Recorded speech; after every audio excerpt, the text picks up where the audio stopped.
Okay. I visited San Francisco for the first time my senior year in college. I landed at SFO and went straight to a friend's house in DuBose Triangle. I sat on her back porch drinking beer, and San Francisco laid it on thick. The sun was hot, the sky was blue, the bougainvillea was riotous, so bright, so pink. I specifically remember the white flashes of sunlight that were glinting on our sunglasses, and we kept cracking jokes that we were being lit for a Hollywood movie, that just happened when you lived here. That certain quality of light. Now, of course, I know that the fog is the real superstar, the way it blows in like the town bully and scares the sun away, the way the horns sound like Tibetan monks praying.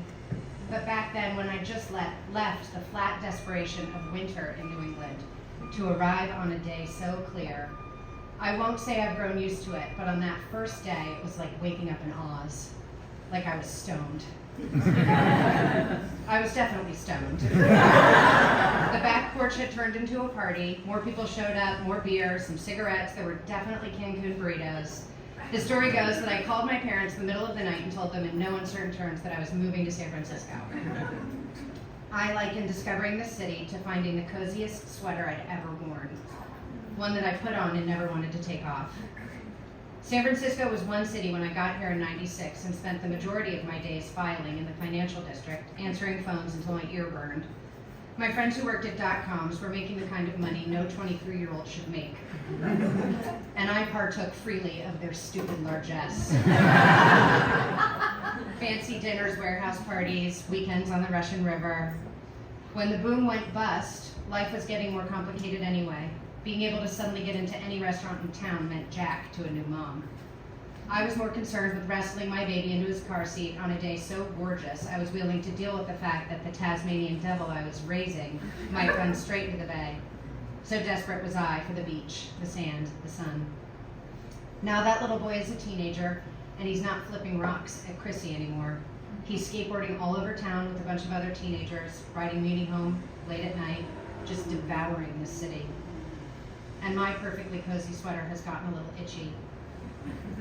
Yes, the quality of the sunlight can still stop me in my tracks, but people have tried to break into our garage twice. I worry.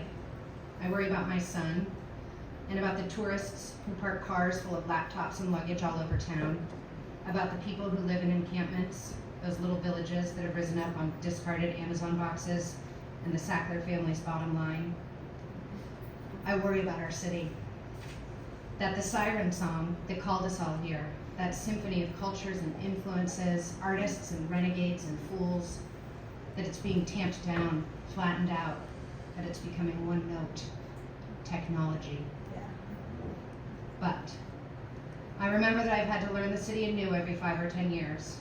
My car repair place would close and I'd have to find a new one. The Italian place became a salad place and then an Italian place again. The cute little tea shop above Hayes Valley became the best writing community in town.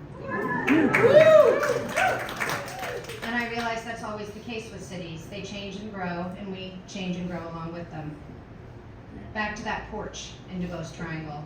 At some point in that night, I realized the sun had gone down, that I was freezing. I went inside to change, but the only sweaters I had were wool and a little itchy, so I grabbed a t-shirt and put that on first and then put a sweater on over it. Looking back, I realized I learned one of the most important lessons about living in San Francisco on my very first night. You already got it. It's all about the layers.